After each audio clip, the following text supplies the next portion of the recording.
Subscribe now and press the bell icon. Never miss an update. करेंगे Morepen laboratories limited के बारे में। Okay, तो आज इसके अंदर 4% की गिरावट हुई। ऑलमोस्ट 4 तारीख को इसने 72 का हाई बनाया। उसके बाद से देखें तो शेयर के अंदर अच्छी खासी ऑलमोस्ट 20% की गिरावट हो चुकी है। तो काफ़ी सारे लोग 65 से 70 के बीच में फंसे हो गए। तो उन लोगों को आगे क्या करना है, गिरावट क्यों हो रही है और क्या लॉन्ग टर्म में शेयर अच्छा खासा रिटर्न दे सकता है, शेयर का पूरा डिटेल एनालिसिस करने वाले, फंडामेंटल एनालिसिस भी करने वाले। ओके, जो भी नए लोग हैं प्लीज़ चैनल को सब्सक्राइब कर दीजिए और भी किसी शेयर के बारे में जानना चाहते हैं चैनल के नीचे कमेंट कीजिए। और आपने अभी तक टेलीग्राम चैनल अगर ज्वाइन नहीं किया, टेलीग्राम चैनल को फ्री में ज्वाइन कर लीजिए।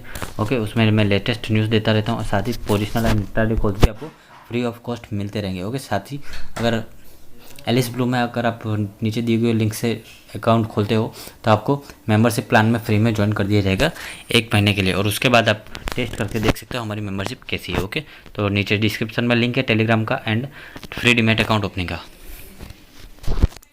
दोस्तों पहले हम आज की ट्रेडिंग डिटेल देखेंगे। ये है मोरपेन लेबोरेटरीज एंड आज की डेट भी है यहाँ पे आप देख सकते हो।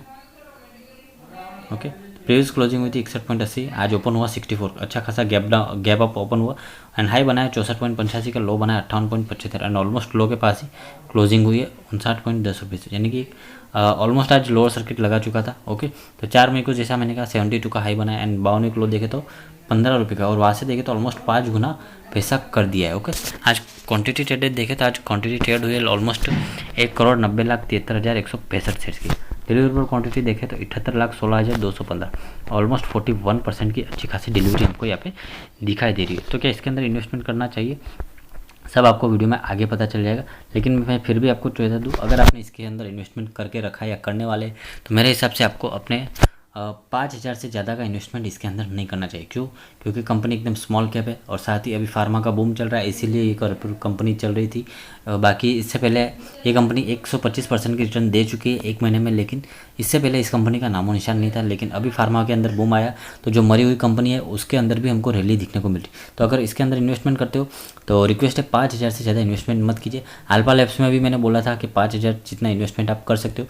अल्फा लैब में काफ़ी सारे हमारे सब्सक्राइबर ने 50 रुपये में खरीद के 70 रुपये पे बेच दिया और काफ़ी सारे लोग लालच में फंसे रह के उन्होंने नहीं बेचा एंड देन फिर वो लोअर सर्किट के जरिए फिर से नीचे आ गया। ओके, तो टाइम पे प्रॉफिट बुक करना भी जरूरी। अगर ये 5,000 की वैल्यू 7,000 हो जाती है तो आपको ऑलमोस्ट 20 to 30% प्रॉफिट बुक कर लेना चाहिए। ओके, क्योंकि शेयर रिस्की है। मैं ये नहीं कह रहा हूँ कि कंपनी डूब जाएगी, बस अगर प्रॉफिट मिलता है तो आपको टाइम पे बुक कर लेना एंड फिर से अगर नीचे आता है तो फिर से हम बाय करके फिर से ऐसे ही प्रॉफिट कमा सकते हो। यानी कि आपको इसके अंदर पोजिशनल खेलना है। ओके, जब तक सब कुछ क्लियर नहीं हो जाता। ओके, तो शेयर क्यों भागा था उसके बारे में आपको पता होगा। तो दोस्तों शेयर के अंदर जो तेज़ी दिखने को मिली उसका जो मेन कारण है कि कंपनी के जो बोर्ड है उन्होंने अप्रूवल दे दिया है फंड रेजिंग के लिए। ओके, तो ये कंपनी जो 433 करोड़ का फंड रेजिंग करेंगे। कहाँ से? स्विट्जरलैंड की प्राइवेट कंपनी जिसका नाम है कोरित इन्वेस्टमेंट होल्डिंग्स। ओके, तो वहाँ से ये 433 करोड़ का फंड रेज करने वाली है और साथ ही ये भी कहा है कंपनी ने कि कोरित ग्रुप जो है $100 मिलियन जो है इसके अंदर इन्वेस्टमेंट करेगा। ओके, तो मोरपेन ग्रुप के अंदर कोरित ग्रुप का टोटल इन्वेस्टमेंट होगा $100 मिलियन, यानी कि ऑलमोस्ट 750 करोड़ के आसपास। ओके, जिसमें से 433 करोड़ का अप्रूवल ऑलरेडी मिल चुका है एंड बाकी के पैसे भी जल्दी इन्वेस्टमेंट हो जाएगी। तो यहाँ पे तेज़ी क्यों आई? क्योंकि कोई भी अगर बाहर की कंपनी इंडियन कंपनी में इन्वेस्टमेंट करती है तो उसको एक पॉजिटिव साइन माना जाता है, यानी कि FIS जो है बुलिश है इस कंपनी के ऊपर, ऐसा आप इनडायरेक्टली समझ लीजिए। ओके, तो इसी वजह से शेयर के अंदर 1 महीने में 125% की रैली हमको दिखने को मिली और साथ ही जो गर्ज कैपिटल ऑफ ग्लोबल की तरफ से जो स्ट्रांगली बुलिश सिग्नल आ रहे हैं और उनका कहना है कि उनका एक्सपेक्टेशन है कि स्टॉक जो है जल्दी 94 to 97 का लेवल टच कर सकता है, लेकिन मीडियम टू लॉन्ग टर्म, यानी कि मिनिमम 6 महीने से 1-2 साल या 3 साल के बाद। ओके, यानी कि मिनिमम 6 महीने के बाद भी ये अगर ये हमको 94-97 पे दिखाई देता है तब भी आपका पैसा जो ऑलमोस्ट डबल के आसपास तो हो ही जाएगा। ओके, लेकिन मिनिमम रिस्क लीजिए, इतना भी रिस्क मत लीजिए कि आपका पोर्टफोलियो 10 लाख का है और आप 5 लाख सिर्फ इस अकेले शेयर में लगा रहे हो। ओके, ऐसा भी नहीं करना है। ओके, तो स्मॉल कैप शेयर है, अगर आप अच्छी क्योंपनीज़ में इन्वेस्टमेंट करते हो, अगर आपका 10 लाख का पोर्टफोलियो तो आपको 9.5 लाख उन कंपनीज़ में इन्वेस्टमेंट करना चाहिए जिन पे आपको 100% भरोसा है कि ये हमें अच्छा रिटर्न देगी। और बाकी के 50,000 आप चाहो तो इस तरह के 10-12 शेयर्स में इन्वेस्टमेंट कर सकते हो। जैसे ये हो गया, मोरपेन लैब्स हो गया, यस बैंक हो गया, वोडाफोन आइडिया हो गया, इन सब में आप थोड़ा थोड़ा इन्वेस्टमेंट कर सकते हो। लेकिन 5,000 से ज़्यादा मैं रिस्क लेने के लिए मना करूँगा। फिर भी आप चाहे तो अपने फाइनेंशियल एडवाइज़र से एडवाइस लेने के बाद कुछ भी कर सकते हैं। तो दोस्तों अभी मार्च क्वार्टर का रिजल्ट भी आया, लेकिन उसकी वजह से कोई खास तेज़ी दिखाई नहीं दी, क्योंकि नेट सेल्स में यहाँ पे 6% की गिरावट हुई। पहले 307 करोड़ था, जो कि कम होकर 286 करोड़ हो गई। नेट प्रॉफिट थोड़ा सा बढ़ा है, 23.79 करोड़ से 26.76 करोड़ हो गया, 12% की ग्रोथ दिखाई दे रही है। एंड ऑपरेटिंग प्रॉफिट मार्जिन भी 1% के आसपास से बढ़ा है। ओके, इंटरेस्ट की यहाँ पे एकदम जीरो हो चुका है, यानी कंपनी ने जो है डेप्ट कम कर लिया है। यहाँ पे ऑलमोस्ट 100% के आसपास डेप्ट कम कर लिया कंपनी ने। और ईयर ऑन ईयर बेसिस पे देखें तो रिजल्ट काफ़ी अच्छा दिखाई दे रहा है। नेट सेल्स 38% बढ़ी है पिछले मार्च से इस मार्च के बीच में। नेट प्रॉफिट देखें तो ऑलमोस्ट 150% की ग्रोथ दिखाई दे रही है, 11 करोड़ से 26 करोड़ हो चुका है। एंड नेट इंटरेस्ट भी जो यहाँ पे कम पे किया है। ओके, एंड 1.5% के आसपास ऑपरेटिंग प्रॉफिट मार्जिन भी बढ़ा है। ओके, तो ईयर ऑन ईयर बेसिस पे रिजल्ट जो है एकदम एक्सेलेंट है। लेकिन फिर भी जो अदर्स फार्मा कंपनीज है उनके कंपेरिजन में ये रिजल्ट जो है कुछ भी नहीं है। ओके, क्योंकि काफ़ी सारी फार्मा कंपनीज 50-60% की ग्रोथ यहाँ पे नेट सेल्स में एंड प्रॉफिट में दिखा रही है। क्योंकि अभी जिस तरह का टाइम चल रहा है उस फार्मा कंपनी के अंदर काफ़ी ज़्यादा बूम है। उस वजह से कुछ कंपनीज ऐसी भी है जो बिना फंडामेंटल के भाग रही।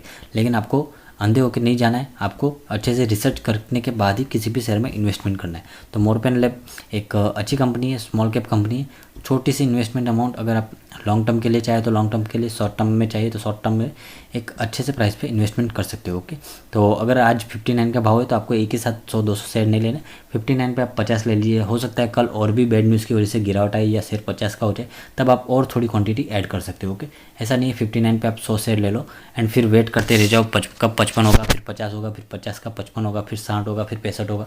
इस तरह से आपको 2-3 महीने तक वेट नहीं करना पड़ेगा अगर आप एवरेजिंग करते जाओगे। तो एवरेजिंग करने का मतलब ये नहीं है कि अगर शेयर गिरता चला जाए और हर एवरेजिंग करते रह जाए जब तक शेयर 10 रुपये तक करना आ जाए, ऐसा भी नहीं करना है। ओके, तो एक लिमिटेड अमाउंट ही इसके अंदर इन्वेस्टमेंट करना है, उसके बाद हमको भूल जाना है।